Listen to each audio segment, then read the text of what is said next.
আসসালামু আলাইকুম everyone, welcome back to my channel cooking today 24। আজ আপনাদের কাছে পাউরুটি আর দুধ দিয়ে দারুণ স্বাদের এবং তুলতুলে ডেজার্ট রেসিপি শেয়ার করব। এটি তৈরি করতে খুব একটা বেশি ঝামেলা নেই আর খেতেও অনেক মজার। রেসিপিটা ফলো করে বাসায় একবার তৈরি করার অনুরোধ করছি এবং তৈরি করার পরে পরিবারের সবাই এটা পছন্দ করবে এতটুকু বলতে পারি।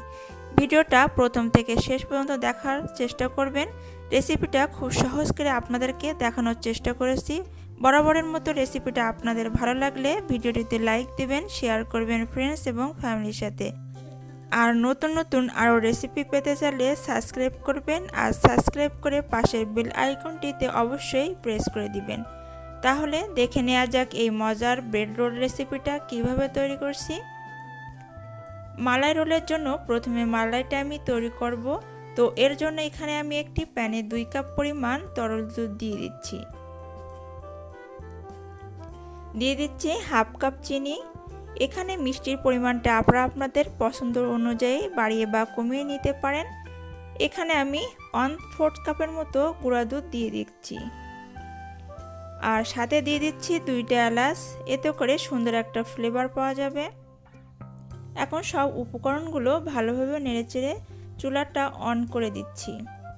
চুলার আঁচটা মিডিয়াম টু লো ফ্লেমে কিছুক্ষণ আমি জাল করে নিব। কিছু সময় জাল করার পরে খুবই সামান্য একটু লবণ দিয়ে দিচ্ছি। যারা মিষ্টি জাতীয় খাবারে লবণ পছন্দ করেন তারা দিবেন, আর যারা লবণটা দিতে পছন্দ করেন না তারা লবণটা স্কিপ করতে পারেন। লবণ দেওয়ার পরে মালাইটা আমি কিছুক্ষণ জাল করে নিয়েছি। যেহেতু মালাই তৈরি করতে এখানে গুঁড়া দুধ ইউজ করা হয়েছে, এজন্য দুধটা বেশিক্ষণ ধরে জাল দেওয়া দরকার নাই। কিছুক্ষণ জাল করার পরে দুধটা অনেকটাই ঘন হয়ে এসেছে।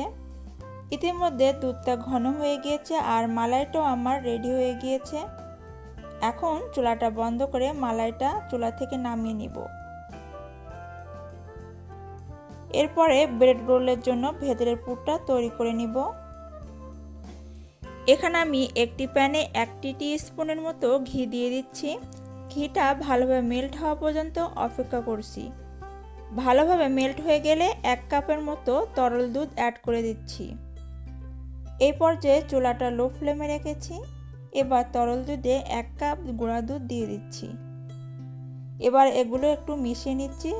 গুঁড়া দুধটা দেওয়ার পরে খুব ভালোভাবে মিশিয়ে নিতে হবে, এমনভাবে মেশাতে হবে যাতে ভেতরে কোনো লাম্পস না থাকে। যখন সব কিছু মেশানো হয়ে যাবে তখন 2 টিস্পুনের মতো সুগার দিয়ে দিব। এই পর্যায়ে চুলার আঁচটা একটু বাড়িয়ে দিচ্ছি। চুলার আঁচটা মিডিয়াম থেকে লোতে করে ভেতরের পুরটা তৈরি করে নিচ্ছি।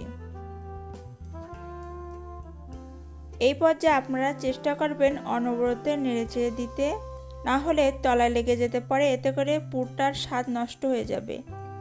যখন দেখবেন পুরটা আর প্যানের সাথে লেগে যাচ্ছে না তখন বুঝবেন মালাই রোলের জন্য ভেতরের পুরটা রেডি।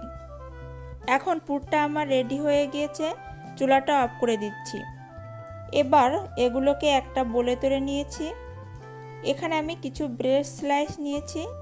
আমি হোয়াইট কালারের ব্রেড নিয়েছি, তবে আপনারা আপনাদের পছন্দ মতো ব্রেড নিতে পারেন, তবে চেষ্টা করবেন হোয়াইট কালারের ব্রেডটা নিতে, এতে করে মালাইটা দেখতে অনেক সুন্দর লাগবে। এখন একটা নাইফের সাহায্যে ব্রেডের সাইডের অংশগুলো কেটে নিচ্ছি। এভাবে বাকি ব্রেডগুলোর সাইডের অংশগুলো কেটে নিব, এতে করে মালাইটা তৈরি শেষে দেখতে অনেক সুন্দর লাগবে। আমার ব্রেডের সাইডের অংশগুলো কেটে নেওয়া হয়ে গিয়েছে। এই ব্রেডের সাইডের অংশগুলো ফেলে দেওয়ার দরকার নাই, এই টুকরা দিয়ে আপনারা ব্রেড ক্রাম্বস করে নিতে পারেন। এখন একটা রুটি বেলার বেলনি দিয়ে ব্রেডগুলোকে পাতলা করে বেলে নিব। ব্রেডগুলো বেলার সময় যতটা সম্ভব পাতলা করার চেষ্টা করবেন। আমার একটা ব্রেড বেলা হয়ে গিয়েছে। এভাবে করে আমি বাকি ব্রেডগুলো বেলে নিব। সব ব্রেডগুলো আমি একই রকম করে বেলে নিয়েছি। এগুলো আরও সুন্দর দেখানোর জন্য বেলার পরে ব্রেডের সাইডের অংশ কেটে নিব। আমার সব ব্রেডের সাইডের অংশ কাটা শেষ। এখন একটা ব্রেড নিয়ে তাতে আগে থেকে তৈরি করে রাখা পুরটা মাঝ বরাবর দিয়ে দিচ্ছি। পুরটা ঠান্ডা হয়ে গেলে একটু ঝরঝরে হয়ে থাকে, তাই পুরটা একটু হাত দিয়ে চেপে বসিয়ে দিতে হবে। এরপরে হাতে পানি বা লিকুইড মিল্ক মাখিয়ে হালকা করে ব্রেডের এক সাইডে লাগিয়ে অপর সাইডটা এভাবে মুড়িয়ে নিতে হবে। পানি বা মিল্ক লাগিয়ে রোলটা মুড়িয়ে নিলে খুলে যাওয়ার সম্ভাবনা থাকবে না, ভালোভাবে রোলটা তৈরি হয়ে যাবে। একটা রোল তৈরি হয়ে গিয়েছে। একইভাবে আমি বাকি রোলগুলো তৈরি করে নিয়েছি। রোলগুলো তৈরির সময় বেশি করে পুরটা দেওয়ার চেষ্টা করবেন, এতে করে রোলটা খাওয়ার সময় অনেকটা বেশি টেস্টি হবে। রোল তৈরি শেষে আগে থেকে তৈরি করা মালাই এর উপরে দিয়ে দিচ্ছি। চেষ্টা করবেন মালাইটা কুসুম গরম থাকা অবস্থায় রোলের ওপর দিতে, অর্থাৎ এক আঙ্গুল কিছুক্ষণ ডুবিয়ে রাখা যায় সেই রকম সহনীয় তাপ থাকতে হবে। কোনোভাবে গরম অবস্থায় মালাই ব্রেডের উপর দিবেন না, তাহলে রোলটা অতিরিক্ত গরম হয়ে যাবে আর রোলের সেই অরিজিনাল স্বাদটা কিন্তু আর আপনারা পাবেন না। এজন্য মালাইটা রোলে ঢালার সময় উষ্ণ গরম অবস্থায় ঢালবেন। রোল তৈরির পরে যে এক্সট্রা পুরগুলো ছিল সেগুলো এর উপরে ছড়িয়ে দিচ্ছি। এরপরে অল্প করে কিছু বাদাম কুচি দিয়ে দিচ্ছি এখানে। বাদামটা আপনারা আপনাদের পছন্দ মতো দিতে পারেন। রোলগুলো মালাইয়ের ভিতর এখন আধা ঘন্টার মতো ভিজিয়ে রাখবো। ফিরে আসছি আধা ঘন্টা পরে। দুধ এবং ব্রেড দিয়ে তৈরি হওয়াতে এই মালাইটা একটি হেলদি রেসিপি, তাই ইফতারে, বাচ্চাদের টিফিনে, বিকালের নাস্তায় অথবা অতিথি আপ্যায়নে এই মজাদার রেসিপিটা তৈরি করে নিতে পারেন। আপনাদের বোঝানোর জন্য একটি মালাই কেটে দেখাচ্ছি।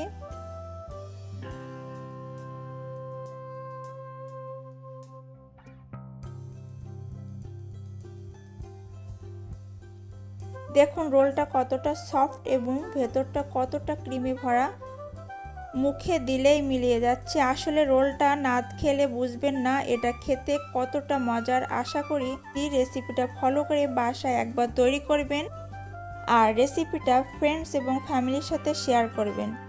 এতক্ষণ ভিডিওটি দেখার জন্য ধন্যবাদ। সবাই ভালো থাকবেন, সুস্থ থাকবেন। আল্লাহ হাফেজ।